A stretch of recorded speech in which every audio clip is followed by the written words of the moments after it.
Y este poder Jesucristo lo expresó en el Evangelio de Juan 5:39 con estas palabras: mis palabras son espíritu y son vida.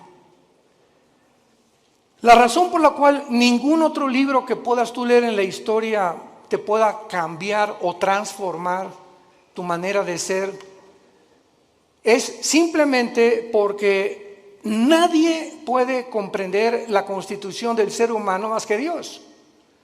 Dios nos revela en la Biblia que somos un espíritu, tenemos un alma y vivimos dentro de un cuerpo. Y esto nadie lo ha podido investigar porque para que sepamos quiénes somos, el Creador es el único que nos puede decir quiénes somos y de qué elementos estamos compuestos. Esta fue la gran equivocación del doctor vienés psicólogo Sigmund Freud, cuando él creyó que simplemente somos mente o alma y cuerpo y que el problema del ser humano se encuentra en la mente. Y cuando comenzó a hipnotizar a sus pacientes de neurastenia, se dio cuenta que estaban cada vez más locos. Él mismo tuvo que recurrir finalmente a pastillas o a tranquilizantes de los ataques que tenía de histeria a las 2, 3 de la mañana. Cuando leemos a Mahatma Gandhi, simplemente fue un gran pacifista, evitó que los ingleses finalmente conquistaran la India a través del pacifismo. Cuando leemos a los filósofos, nos damos cuenta que alcanzaron un grado de intelectualidad superior a cualquier filósofo del siglo XXI, pero vuelvo a repetir, y el énfasis en esta mañana, en esta tarde, va a ser el poder de la Biblia. ¿Por qué la Biblia tiene ese poder de cambiarte y de transformarte? Simplemente porque la Biblia dice que somos espíritu. Entonces, tú has alimentado toda tu vida tu mente. Y no hay ningún problema en que tú lo sigas haciendo.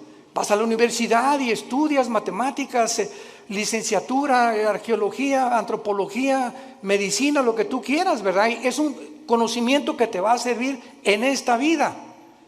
Pero encontramos la mayor parte de las personas, como el expresidente Echeverría, que acaba de morir anoche.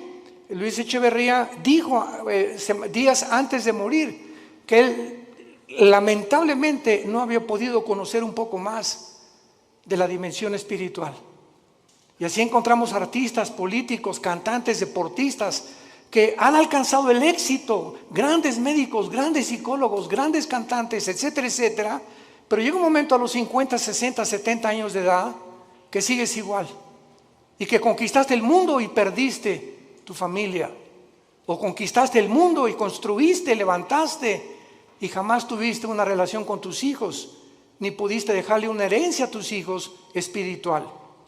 Pero cuando descubrimos que somos más que intelecto, más que conocimiento, que somos un espíritu, ese espíritu que tienes tú dentro y que tengo yo necesita alimento, necesita dirección, necesita algo que pueda hacerlo desarrollarse para que tú puedas tener una protección interna con las tentaciones que nos rodean en el mundo y con la fama, la publicidad, la sexualidad, el placer, etcétera, etcétera, que nos ataca continuamente. El espíritu dentro de tu vida, fortalecido a través de la lectura de la palabra de Dios, llegas al final irreprensible sin tener nada de qué avergonzarte. Veamos en primer lugar que la Biblia no solamente ha sido el primer libro en ser escrito, sino que no cabe duda que dentro de la historia de la literatura y de la filosofía existen millones de libros, billones de libros, de diferentes autores, diferentes temas, pero ningún libro jamás escrito se puede comparar con la Biblia. Este año cumplimos 46 años de ministerio. Yo comencé predicando en 1977 en la Sierra de Guerrero y Oaxaca, era misionero, estuve 3 años con los indígenas, ahí fue donde Dios comenzó a forjar mi carácter, porque la Biblia le pone énfasis al carácter más que a cualquier otra cosa.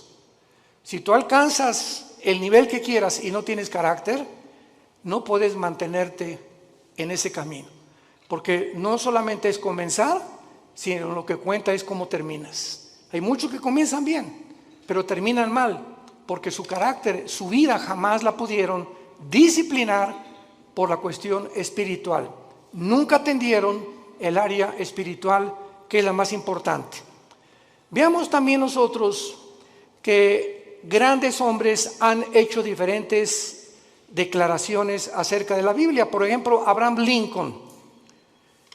Abraham Lincoln, cito sus palabras: creo, dijo, firmemente que la Biblia es el mejor don que Dios jamás haya dado a los hombres.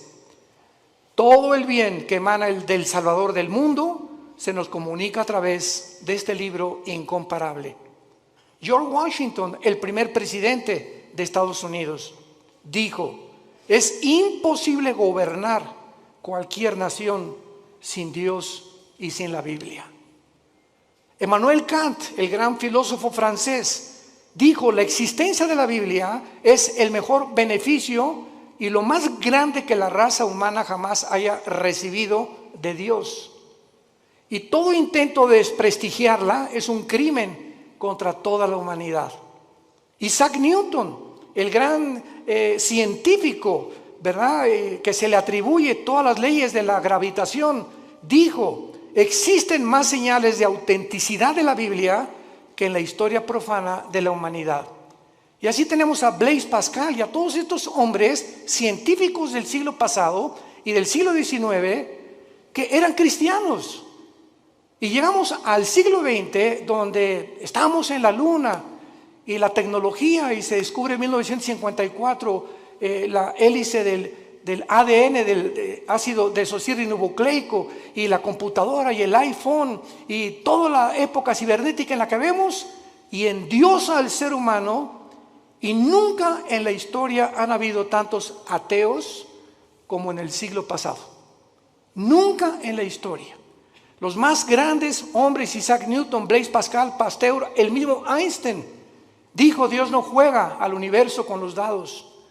Pero vino algo que fue la falsamente llamada ciencia, o el conocimiento de la tecnología y de la ciencia, que el hombre simplemente se convierte en un necio, como hemos llegado al siglo XXI. Los científicos, genetistas, químicos del siglo XXI, ¿saben ustedes cuál es el proyecto más grande que tienen? Mejorar al ser humano en lo que se llama el transhumanismo. O sea, le están retando a Dios y le están diciendo: podemos hacer un ser humano mejor que el que tú nos hiciste, a través de experimentos genéticos y tecnológicos y neurológicos. Además de todos estos comentarios, las evidencias de la Biblia son asombrosas. Cuando murió Carlos Sagan, el gran astrónomo ateo, en el siglo pasado, ya a finales del siglo XX, Carlos Sagan dijo lo siguiente antes de morir, un mes antes de morir. Se lo dijo a una de sus hijos: yo hubiera creído en Dios si hubiera más evidencias de su existencia. Hubiera querido que se me apareciera. ¿Y por qué no se nos dijo: yo vivo? ¿Por qué Dios no nos da más evidencias de que realmente hay un poder en el universo que nos pueda guiar? Y cuando él dijo estas palabras, yo recuerdo que en ese tiempo estaba estudiando el segundo doctorado en teología, y le dije a uno de los maestros, porque me gustaba mucho ir a la Facultad de Filosofía y Letras de la UNAM, me invitaron más de 7 veces, en el Politécnico también, a dar conferencias sobre la Biblia y la ciencia y el origen del universo. Le dije a uno de los maestros: ¿cómo es posible que Carlos Sagan haya dicho que le faltaron evidencias cuando la Biblia tiene evidencias científicas? ¿Cuál es la evidencia del mundo para que el ser humano atribuya la creación a los animales? Pues lo que postuló Carlos Darwin. Carlos Darwin hizo investigaciones en la isla de los Galápagos, enfrente al Ecuador, buscando una raíz o una relación con los animales. Él nunca dijo que veníamos de los animales, postuló, dijo probablemente en su libro, el libro de las especies, el origen de las especies, pero jamás él asegura ni confirma que veníamos de los animales. Y durante todo el siglo XX, todas las universidades, todavía hay escuelas, esto es impresionante, que sigan enseñando que nosotros tenemos el origen en Chita. Y en los animales, cuando se descubre la genética del ADN en 1954, se derriba completamente la teoría de la evolución, porque es imposible, señores científicos que nos escuchan y maestros de las universidades que nos visitan o que nos ven a través de la televisión, es imposible que una ADN de un toro sea igual al de un caballo, y es imposible la mutación de una especie a otra especie. Y hasta este momento no hay ninguna mutación, jamás, lo que se llama el famoso eslabón perdido, para que un conejo se convierta en una ardilla o un ser humano en un animal. Las cromosomas y los ácidos que tiene el cuerpo humano, que forman parte de toda la estructura anatómica que nosotros recibimos de Dios, hacen imposible la evolución, un cambio de genética de un cromosoma o de un ADN a otro ADN. La física dice que realmente la ley de la entropía, que todo va de mal en peor, que todo, la segunda ley de las teorías físicas, que es lo que establecen, que todo se está echando a perder, que todo se descompone, que todo tiene un proceso de deterioro, y la evolución dice que vamos de menos a más. ¿Y la biología qué nos dice? ¿Quién es una mujer? ¿Qué contestarías si te preguntaran quién es una mujer? ¿Qué es lo que hace a una mujer diferente de un hombre? Simplemente la mujer tiene 2 cromosomas XX. Eso es lo que hace mujer. Si tú tienes cromosomas 2XX, eres mujer, eres del sexo y del género femenino. ¿Quién es un hombre? Una persona que tiene cromosomas XY, y la Y no la tienen las mujeres. Y si tienes el cromosoma Y y tu mente te dice que no eres lo que la biología y la genética establece, ya no la Biblia, tu problema es mental, no es físico. ¿Se dan cuenta al punto a donde hemos llegado de estupidez mental? Y de la forma en la que hemos llegado a publicar y a tratar de hacerles creer a los niños que no son niños, que son niñas, y a las niñas que son niños, y que se está aceptando, como la famosa compañía Disney, ya promoviendo películas de homosexuales y de lesbianas entre los niños y las niñas. Este es el mundo de nosotros, un mundo completamente oscurecido, anticientífico. Jamás se había atacado la ciencia en la forma en la que se ha atacado actualmente. Lo que enorgulleció al ser humano en el siglo XX, en la ciencia se volvió contra los médicos, haciéndolos, profesando ser sabios, se han convertido en necios. Veamos en la segunda carta que el apóstol Pedro escribió hace 2000 años. Los que traigan su Biblia la pueden abrir en la segunda carta de Pedro, capítulo 1, versículos 19 y 21, y veamos algunas evidencias de la Biblia en cuanto a su enseñanza y al propósito de Dios para habernosla dejado. Comienzo diciendo que si Dios existe, vamos a hacer una línea de lógica elemental. Si Dios existe, no nos dejó al azar, ni al accidente. Tuvo que haberse de alguna forma comunicado con nosotros, porque si Dios existe, su más grande anhelo es que sus criaturas le conozcan, le sirvan y le adoren. Y esta es la razón por la cual envió a Jesucristo su Hijo hace 2000 años, para que Él pudiera decir: yo soy el camino, yo soy la verdad, yo soy la vida. El que quiera conocer la voluntad de mi Padre conocerá si la doctrina es mía o si yo hablo por mi propia cuenta. El que habla por su propia cuenta, su propia gloria busca. Yo he venido a buscar la gloria y a hacer la obra de mi Padre que me envió. Mis palabras son espíritu y son vida. Yo soy el pan que descendió del cielo, yo soy el camino, la verdad y la vida. Estas palabras de Jesús en Juan 14:6 son las que cambiaron mi vida hace 48 años. Cuando yo me enfrenté a Jesucristo en la Biblia, yo venía del Partido Comunista porque me convertí en un ateo decepcionado de la religión popular en México. Quería ser cura a los 13 años de edad. Me decepcioné tan grandemente de la religión que me convertí al ateísmo, me fui al otro extremo, porque yo creí que ellos representaban realmente a un Dios que no es el Dios de la Biblia. Y cuando comienzo a leer la Biblia, que me prohibieron leerla, los mismos dirigentes católicos que yo tenía, y leo que Jesucristo dijo, yo soy el camino, yo me acordé de Buda. Buda antes de morir dijo, no soy la verdad, busquen la verdad, le dijo a los discípulos.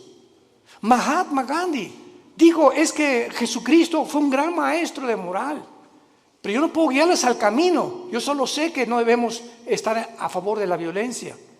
Cuando leí a Mahoma en el Corán, en los sutras, los versículos del Corán, Mahoma recibe la revelación del Corán a través de un ángel cuando él padecía ataques epilépticos. Y comienza a leer el Corán y ve lo que dice: asesinemos a los judíos y a los infieles, matemos a todos los que no acepten el Islam. O sea, una religión que impone a través de la violencia, igual que el comunismo impone a través de la fuerza y la violencia, la ideología que quieren que nosotros la aceptemos. Y cuando me encuentro con Jesús que dice yo soy el camino, no un camino, yo soy el camino. Yo soy, si tú no caminas conmigo, Jesús te está diciendo, estás en un camino que conduce a la muerte. Porque hay caminos que parecen derechos, pero su fin es camino de muerte. Cuando Jesús dice yo soy el camino, yo soy la verdad, me pasé años en el comunismo y en la filosofía buscando qué era la verdad. Nunca un maestro me dijo qué era la de verdad. Y reta a tus maestros en la universidad de filosofía y pregúntales, ¿me puede usted definir qué es la verdad? ¿Por qué? Porque no creen en las verdades absolutas. La verdad que existe actualmente en el mundo científico y en el mundo universitario es, si tú crees eso, síguelo creyendo, no me hagas creer lo que yo creo. Si tú crees que ser homosexual es bueno y tú no, pues no seas homosexual. Si tú quieres ser ateo, o sea, cada quien tiene su verdad. Cada quien piensa filosóficamente en la verdad, en la forma en la que tú quieras pensar. Entonces, esto se llama relativismo, donde no hay una verdad absoluta. Cada quien piense y cada quien tiene su propia verdad. Si tú crees que abortar es malo, ¿verdad? Pues entonces no abortes. Si tú crees que abortar es bueno, o sea, no hay una regla, no hay un parámetro para establecer códigos de conducta y de ética en el mundo más que en la Biblia. Y cuando Jesús dice yo soy el camino, la verdad y la vida, ahí te caes derrumbado totalmente. Él dice que Él es la razón por la cual tú existes, que esta es la razón por la cual tú naciste, que Él es la razón por la cual tú tienes que vivir la poca, corta vida que nos queda, y que si tú no caminas con Él y no crees la verdad que Él trajo al mundo y no entiendes que Él realmente puede transformar tu vida no se pudo comparar con la de una vaca, con la de un perro o con la de un ratón. Los animales se levantan, pastan, comen y se acuestan, se duermen, comen, pastan y se acuestan. Millones de seres humanos viven bajo la misma rutina. Te levantas, trabajas, comes, el propósito es hacer dinero, buscar los mejores negocios, alcanzar la cima, tener negocios o una carrera que me pueda realmente redituar o que realmente sea rentable lo que yo voy a hacer en la vida. Y si no es el dinero y no es el éxito y no es la fama, casi nadie la sigue. Y otros, como no pueden, lo hacen a través de la violencia, del robo, el secuestro, la drogadicción, a través de todo ese tráfico humano, etcétera, etcétera. Como ahora acaban de encontrar, ¿verdad? Que este señor Epstein, que tenía amigos con todos los gobernadores casi de Estados Unidos, y formaron un núcleo de tráfico humano de niños de 10 y 12 años que los violaban y los vendían en Europa, en Francia y en América. Estamos hablando de hombres multimillonarios, asistentes y amigos y compadres de los presidentes de la mayor parte de las naciones. El tráfico humano se encuentra lo más rentable que hay en el nivel más alto de la humanidad, por la corrupción tan grande a la que el ser humano ha llegado. En esta segunda carta, el apóstol Pedro nos revela tres cosas acerca de la Biblia. Y dice así, tenemos también, 2 de Pedro 1, versículo 19, tenemos también la palabra profética más segura. Tenemos la palabra profética más segura. ¿Más segura que qué? Pues más segura que milagros. Ahorita hay cantidad de cristianos que siguen buscando milagros. Personas que dicen, si yo veo un paralítico ahorita enfrente de mis ojos que se levanta y me dice su médico que tiene 15 años o 10 años sentado en una silla de ruedas y comienza a caminar, voy a creer en Dios. ¿No es cierto? No es cierto, no es cierto. Tus emociones van a ser exaltadas, te vas a asombrar realmente. ¿Y cuánto te va a durar esa emoción que tuviste al ver un milagro? Te va a durar 3 o 4 días y sigues siendo la misma persona. Porque los milagros no cambian al ser humano, porque la fe no es por ver, la fe es por oír y por oír la palabra de Dios. Si tú no te conviertes y tu transformación no es por oír la Biblia, todo lo demás es completamente secundario y relativo. Entonces, cuando dice Pedro que la palabra profética es más segura, nos está diciendo que las profecías de la Biblia que se han cumplido, solamente cuando Cristo muere en la cruz, 33 profecías se cumplieron de los profetas hebreos del Antiguo Testamento. 33 profecías. Yo recuerdo que en aquel tiempo que estudiaba las profecías de Dios, me llamó la atención las profecías de tu padrino Nostradamus. El famoso disque vidente o profeta. Y cuando leí las profecías de Nostradamus, que las hacía en forma de versos, etcétera, etcétera, se cumplieron el 15% y el otro 85% jamás se cumplieron. Cuando oí que Janine Dixon, una mujer que una semana antes que asesinaran al presidente John Kennedy en la ciudad de Dallas, 1962-63, dijo una semana antes a los periodistas del New York Times, veo sangre en Dallas en el presidente. Y lo asesinaron una semana después y se convirtió ella en una pseudo profeta de Estados Unidos, Jean Dixon. Lo puedes encontrar en el internet. Y a las 3 semanas, pues la rodearon los periodistas, profetícenos, díganos algo. De ahí en adelante, ninguna profecía de ella se cumplió. Porque hay una ley en la Biblia que dice así, en el libro de Deuteronomio, cualquiera persona que profetice algo y no se cumpla el 100% de lo que profetizó, es un falso profeta. El 100% de lo que profetizó. Así que cuando venimos a la Biblia encontramos, por ejemplo, en Isaías capítulo 44 en el Antiguo Testamento, que hace 2700 años este profeta dijo estas palabras retando Dios a los seres humanos. Isaías 44, versículo 6 al 8.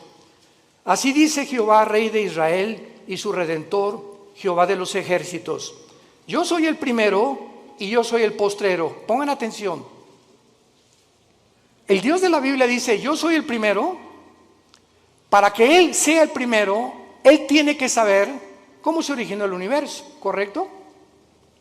Nunca la ciencia nos podrá decir el origen del universo. Porque para que sea científico tiene que ser repetitivo. Alguien tuvo que estar ahí para que nos dijera, pues así comenzó. Y por eso es la teoría de la Big Bang, de la explosión y tantas teorías que están tratando de explicar cómo se formó el universo. Pero cuando Dios dice, yo soy el primero, nos muestra en la Biblia, en el libro del Génesis, cómo hizo el universo. Y cuando dice, yo soy el postrero, nos dice también que cómo terminará la humanidad. Cómo avanzará la historia. Y cuando venimos a la historia, a la luz de la Biblia, encontramos que todos los eventos de la historia han sido cronológicamente y sucesivamente a la luz de lo que estaba escrito hace más de 3,000, 4,000 años. Yo soy el primero y yo soy el postrero. Ahora dice Dios, los reto a los que se dicen profetas. Escucha lo que dice a continuación. Fuera de mí no hay Dios. ¿Y quién proclamará lo venidero? Lo declarará y lo pondrá en orden delante de mí, como hago yo desde que establecí el pueblo antiguo. Hace 2700 años Dios dice esto.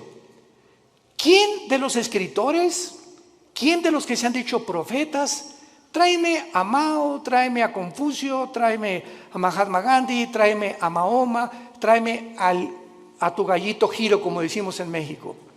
Al escritor y a la persona que más admires, dice Dios. ¿En qué libro puedes encontrar el orden de la historia desde que el mundo comenzó? En ningún libro más que en la Biblia. Y así encontramos que 100 años después de Isaías vino un hombre llamado Daniel, que fue judío y fue llevado a Babilonia cautivo por 70 años.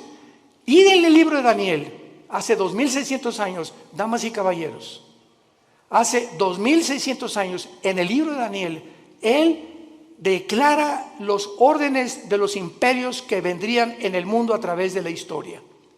Y le dice el ángel que le revela a Daniel esta profecía: Daniel, estás ahorita bajo un imperio que es Babilonia. Babilonia es la nación de Irak, bíblicamente y actualmente. Después de ti vendrá otro imperio que será menor. ¿Quién conquistó Babilonia históricamente, señores profesores de historia? Los medos y los persas. Y después vendrá un tercer imperio, le dice el ángel a Daniel. ¿Quién vino después de los medos y los persas? Alejandro el Magno. Los griegos derrotaron a los medos y a los persas. Y vendrá un cuarto imperio que aplastará a casi todo el mundo entero. ¿Quiénes fueron los que siguieron después de Grecia? El imperio romano. Daniel profetiza hace 2600 años la cronología de los imperios mundiales de toda la historia. Y finalmente lo pueden encontrar en otras conferencias que hemos dado. Vendrá otro imperio que son los 10 dedos de los pies de la estatua de Nabucodonosor, que el anticristo, el próximo gobernante y dictador mundial, formará una confederación política de 10 naciones, 5 de Europa y 5 del Medio Oriente. Formarán un G10 y cuando oigamos en la televisión, en el radio, ahorita hay un G7, cuando se forme un G10 de esos 10 naciones que se van a unir del Medio Oriente y de Europa, de entre ellas saldrá el anticristo. Y nosotros ya no estaremos aquí. Ahí nos vemos al rato. Porque vendrá el arrebatamiento de la iglesia. Pero no me quiero profundizar ahorita en eso. Y finalmente en esta profecía de Isaías, dice el versículo 8, no teman. Desde el Génesis hasta el Apocalipsis, el mensaje a los cristianos es: no tengamos miedo de nada. No teman, ni de los temblores, ni de las inundaciones, ni de la Tercera Guerra Mundial, ni de explosiones volcánicas, ni del hombre, ni del diablo, ni de los demonios. Porque mayor es el que está entre nosotros que el que está en el mundo. Mi paz les dejo, mi paz les doy. Mantén esa paz dentro de ti. Mantén esa paz. Esa paz es el secreto de la salud. Acabo de declarar el Hospital Hopkins, de los más prestigiados de Estados Unidos, y la Clínica Mayo Rochester en Boston, que el factor común denominador que está ocasionando las enfermedades más grandes en el mundo actualmente y el origen de las enfermedades más grandes ahorita en el mundo es el estrés. ¿Qué es el estrés? Una condición donde no tienes paz, estás ansioso, estás temeroso, estás frustrado que no se vaya a cumplir, comienzas a tener miedos de algo que no va a suceder, te adelantas al futuro. ¿Y si mi hijo se va? ¿Y si pierde mi esposo? ¿Y me quedo sin seguro social? ¿Y cuando estoy viejita que me va? Y comenzamos en un mundo a construir que no existe más que nuestra propia mente por la falta de paz. Comienza a preocuparte por el dinero, preocuparte por la salud, preocuparte por tantas cosas, el tráfico, etcétera, etcétera. Y si cuando te des cuenta, ese estado mental afecta tu sistema cardiovascular, tu corazón, tus pulmones, tu hígado, tu páncreas, tus intestinos. El estado mental se llaman enfermedades psicosomáticas. Afecta completamente todo tu ser. Y eso es lo que descompone tu vida, porque si no tienes paz, no puedes disfrutar nada, ni siquiera tus vacaciones. Y hace 2000 años, el autor de la Biblia, el Señor Jesucristo, hace 2000 años nos dio el secreto: no teman. Mi paz les dejo, mi paz les doy, por nada estén afanados. Por nada permitas que tu corazón sea perturbado.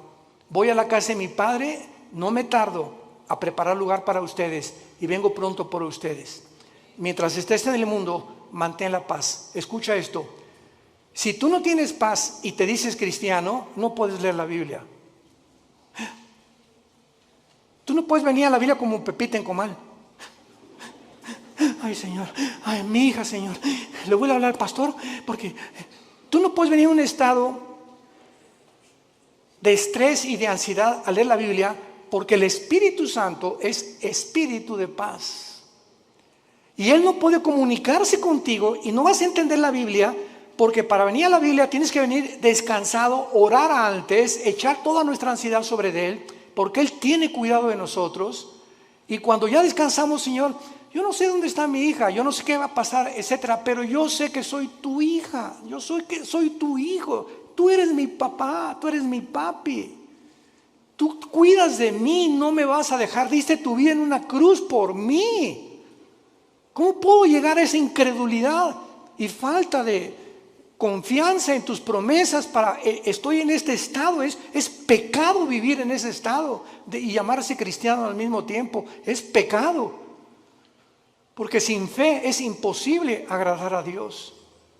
Y esta es la razón por la cual el mundo se encuentra como se encuentra. Y el mensaje desde hace 2000, 3000, 4000 años es: no tengan miedo, no temas nada. Acuéstate hoy en la mañana, hoy en la noche, y recuerda a un pollito que se mete bajo de las alas de la gallina, y el pollito llega y allá anda por ahí el lobo y todo, pero mientras está bajo de las alas de la gallina, pío, pío, pío, ni preocupado está el pollito. Y así hoy en la noche dile: Señor, aquí está tu pollita, aquí está tu pollito, Señor. Me acuesto porque tú tienes cuidado de mí. Escúchame, cuando Dios ve esa actitud en tu vida, te protege y te bendice. No hay otra manera de agradar a Dios más que creyendo que realmente es nuestro Padre y nos cuida y nos protege, porque nos amó en una cruz. Y al que no escatimó a su Hijo, ¿cómo no nos dará todas las cosas si nosotros se las pedimos? Regresamos a segunda de Pedro, y Pedro entonces cita en primer lugar las profecías como lo más seguro que tenemos para que nuestra fe descanse en un libro que no solamente es especulativo. Yo recuerdo cuando leí El origen de las especies de Darwin, ¿saben qué dice? Chance y, puede que, no estoy seguro, a lo mejor. Eso no es un lenguaje científico, por el amor de Dios, un lenguaje especulativo. Vienes a la Biblia y escuchas: yo, el Señor, he dicho. Y todo lo que menciona la Biblia es afirmativo, porque no hay absolutamente ninguna contradicción en la palabra de Dios, porque fue inspirada por Dios. Entendiendo primero esto, que tenemos la palabra profética más segura, a la cual haréis bien en estar atentos, como una antorcha que alumbra en lugar oscuro, hasta que el día esclarezca y el lucero de la mañana salga en vuestros corazones. En segundo lugar, vivimos en un mundo donde Ucrania acaba de ser invadida por Rusia. Ya actualmente Israel está enviando gas a través de Egipto a la Unión Europea. Cuando las naciones árabes desde el 48 que se independizó Israel, odiaban y han perseguido a los judíos, ahora los árabes buscan la protección de Israel. Esto es inconcebible que esté pasando, pero la Biblia profetizó que así se iba a cumplir. Es un mundo de confusión completamente. Ahorita Putin va a estar enojadísimo, pero así no poder dormir de saber que Israel está sosteniendo y proveyendo el gas que Rusia le proveía antes a la Unión Europea, y esto lo va a encender más para cumplir la profecía de Ezequiel 38-39 de Gog y Magog, cuando la Biblia dice que vendrá Rusia con Irán, con Turquía, con el Líbano, con Marruecos, con Etiopía, para atacar, invadir Israel en la Tercera Guerra Mundial. Entonces es impresionante cómo todas las piezas están formando cuando estudiamos y estamos atentos a la Biblia como la única luz que tenemos. Tú puedes ahorita oír a los politólogos, a los conferencistas en la televisión, en el radio, y están hablando una sarta de tonterías. ¿Qué piensas? No creo que Putin invadió Ucrania, ya lo invadió. ¿Ahora qué va a pasar? Pues las sanciones económicas van a hacer que Putin se arrepienta, y lo dijimos desde antes, y pueden oír las conferencias, lo citamos varias veces y no somos profetas, simplemente citamos la Biblia. De acuerdo a la Biblia, Ucrania no podía ser devuelta a la Unión Europea ni tampoco convertirse en la OTAN, porque Ucrania es de las naciones magogitas que forman parte de la invasión final de Rusia contra Israel. Y Ucrania viene bajo el nombre de Magog. Toda la región de Magog, que es el noreste, Lituania, Estonia, Latvia, Kirguistán, Kuzbekistán, Kazajistán, Pakistán, Afganistán y todas las que están al sur junto al mar Negro y al mar Caspio, son las naciones que la Biblia profetizó hace 2800 años que invadirían Israel. Así que bíblicamente Ucrania nunca va a dejar de estar bajo el poder de Putin. Y ahora Putin va a seguir con las demás, por eso ya Finlandia y Suecia corrieron a la OTAN y están buscando el paraguas de la OTAN porque temen la invasión también de Putin. Todo está escrito exactamente como la Biblia lo profetizó. Y todas las demás opiniones son opiniones especulativas, hipótesis, teorías que la gente tiene. Y cuando nos entrevistan a los cristianos, les decimos, esto va a pasar, y esto va a pasar, y esto va a pasar. No lo digo yo, está escrito en este libro. Haríamos bien en estar atentos a la Biblia, hoy más que nunca. No hay, escucha esto, no hay otra luz en el mundo, no hay otra luz más que la Biblia. ¿Y sabes algo más? Tú eres la luz. Tú eres cristiano, tú eres la luz. Tú eres la única luz en tu casa. Tú eres la única luz en tu taller de carpintería. Tú eres la única luz en tu bufete de abogados. Tú eres la única luz en tu clínica de médicos. Tú eres la única luz en tu escuela, en tu universidad. Los cristianos somos la única luz y tenemos alrededor a gente muriéndose, lastimada, enferma, necesitada. ¿Y tú callado?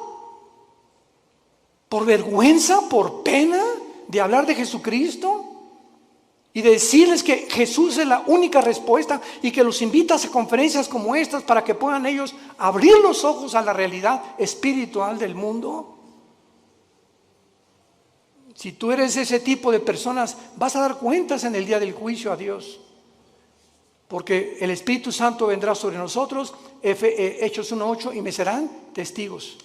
¿Eres testigo?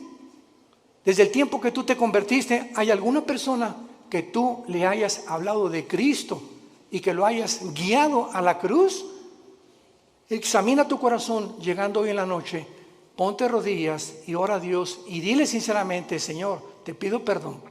Tengo 3 años en Cristo, tengo 5 años en Cristo, tengo 10 años en Cristo y a nadie le he hablado de ti, ni los he guiado a la cruz, ni he orado con nadie y me digo cristiana y me digo cristiano. Cuando nosotros examinamos nuestra vida, tengamos cuidado de pasar el tribunal de Cristo. Y en penúltimo lugar, dice el apóstol Pedro, pongamos atento a la Biblia que alumbra en lugar oscuro. Nunca las tinieblas habían sido tan grandes como ahorita. Políticamente, cuando el comunismo se demostró, en 1991, Mikhail Gorbachev con su perestroika, que fue un fracaso la ideología comunista, que no funcionó en todo el siglo XX, en ningún país, porque el ser humano regresa a desenterrar esa ideología. Cuando se demostró del 48 que ganó el 45 en la Segunda Guerra Mundial hasta ahorita, que el mundo prosperó con el capitalismo y con las democracias, porque ahora son completamente desprestigiadas, barridas, echadas a la basura. Ya no hay democracia, ya no hay capitalismo, ahora hay socialismo y ahora hay comunismo. Cuando la historia nos muestra que son ideologías que fracasaron. No necesitamos discutir nada. La historia demuestra que el hombre no aprende de la historia. Políticamente, religiosamente, científicamente, filosóficamente, en cualquier área que tú me menciones, el mundo está de cabeza. Es un mundo de locos. Escucha las declaraciones de los gobernantes en el mundo, la mayor parte de ellos, lo que están hablando, hablan, de veras dices tú, Dios mío, ¿cómo puede este hombre dirigir un país con las cosas que él habla? Así está el mundo de loco. Y la mayor parte de la gente lo está aceptando. Y finalmente dice el apóstol Pedro, entendiendo primero que ninguna profecía de la Escritura es de interpretación privada. La Biblia, tú no puedes venir y decir, yo creo que esto dice. O voy a interpretar que esto es lo que significa. Cuando tú vienes a la Biblia y tratas de interpretar de acuerdo a tu percepción o a la forma como tú visualizas un versículo o un pasaje, sígueme con mucho cuidado. Sin tener en cuenta los demás pasajes de la Biblia, te conviertes en un hereje, en una hereje. Porque no es de interpretación privada. La Biblia está compuesta por 66 libros. 66 libros escritos en más de 1500 años. Por más de 40 autores diferentes. Pastores, profetas, Isaías trabajó en el gobierno, Daniel fue asesor de los emperadores, por diferentes personas de diferentes oficios, diferentes profesiones. Pero los 66 libros de la Biblia fueron guiados y están articulados como una tela, como los hilos de una tela que forman una alfombra completamente integrada. Y cuando tú sacas un hilo, haces que otro hilo se desgaje y comienzas a romper el tejido. Entonces tú no puedes sacar un hilo sin tener en cuenta los demás hilos de la tela. Y así es la Biblia. Entonces las personas que han tratado de sacar versículos de la Biblia, como los mormones, que Jesucristo no es el Hijo de Dios y que todos tenemos 10 esposas. Los hombres, amén. ¿Verdad? Pues claro que todos simpatizan con eso. Por eso prospera el mormonismo, es la religión más multimillonaria que existe ahorita en el planeta Tierra. Los testigos de Jehová, el infierno no existe. Jesús no puede ser Dios porque él dijo, es que yo soy menor que Dios, mi Padre es mayor que yo. Y no entiende que él bajó al mundo y se puso debajo del Padre temporalmente para someterse y regresó al mismo nivel que el Padre y está sentado a la diestra del Padre en las alturas y toda potestad le ha dado en el cielo y en la tierra. Por no tomar en cuenta otros pasajes de la Biblia. Por no estudiar diligentemente la palabra de Dios. Y por eso hay tantas versiones de la Biblia, que la de Reina Valera 1960, la Nueva Versión Internacional, la King James, etcétera, etcétera. ¿Por qué hay, para terminar, pregunta, diferentes versiones de la Biblia? Simplemente por el lenguaje. Ve a Costa Rica y a las niñas les dicen huilas. En México es una prostituta. Aquí le hicimos popote a lo que absorbemos en un líquido, allá le dicen pajilla. Ve a España y tienen otro tipo de palabras, ve a Brasil, ve a Argentina y tienen otro tipo de palabras, etcétera, etcétera. Ahora que tenemos nuestro programa de televisión y que estamos en 59 naciones, ya casi 60, gracias a Dios, yo trato de buscar una palabra, por ejemplo aquí chango, es un mono, ¿verdad? Pero una vez estaba yo en Guatemala y me dijeron, hermano, no diga chango porque aquí es grosería. Aquí dicen, le dicen mono o le dicen simio, pero chango es una grosería. Entonces vemos nosotros que la Biblia está escrito en hebreo y en griego. Entonces se tiene que traducir en otras cosas o versiones para poder entender en muchos lados, que a mucha gente le sirve, pero siempre recurrimos a los originales. Son los originales, hebreo y griego y parte de arameo en el libro de Daniel, que son los que nos dan la pauta para saber lo que tenemos. Yo tengo una Biblia en hebreo y en griego. Cualquier duda consulto las palabras originales para saber exactamente lo que Dios quiere decirnos.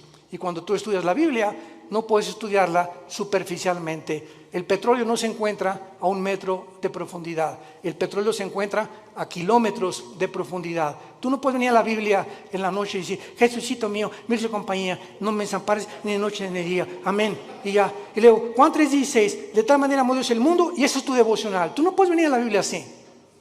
Tú tienes que ser un estudiante profundo de la Biblia. Tienes que discipularte. Tienes que tomar en serio a Dios. Y hasta que no tengamos esa actitud, no podemos conocer su poder. Porque ese contacto continuo, diario, perseverante en la comunión con la Biblia, tienes comunión con Jesucristo, es el poder que nos puede transformar en nuevas criaturas y que nos sostendrá hasta el final de nuestra vida. ¿No quisieras tú en esta tarde invitarle a Jesucristo a tu corazón? ¿No quisieras tú tomar ya en serio este maravilloso libro y dedicarle 15, 20 minutos, media hora antes de que te laves los dientes, antes de que vayas a la oficina, acostarte hoy en la noche, no con las noticias, sino abre los salmos, los proverbios, el evangelio de Juan? Vas a sentir algo que va a entrar como una planta. Una planta le echas agua y tú no ves, es invisible, pero por dentro de la tierra hay algo que está haciéndola crecer hasta que por fin sale el tallo de la planta. Y así es la vida espiritual. Tú lees la Biblia y estás alimentando el espíritu y no lo ves ahorita, pero en 6 meses, 1 año, vas a darte cuenta que vas a decir: yo no soy aquel que yo era. Como el testimonio que oímos continuamente de las personas, cómo lo transformó Dios su vida hasta que le entregaron su vida a Dios. Hazlo tú en esta tarde. No te tardes, porque está llamando a la puerta el Hijo de Dios. Y cuando Él dice: estoy a la puerta y llamo, ábrele tu puerta. Él no va a forzarte. Tú tienes voluntariamente que reconocer que eres un pecador, que tú no estás cumpliendo los mandamientos de Dios y que alguien en esa cruz pagó por ellos con su sangre preciosa que derramó en el Calvario. Inclinemos la cabeza y dile al Señor, sinceramente, tal vez por primera vez:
Thank you.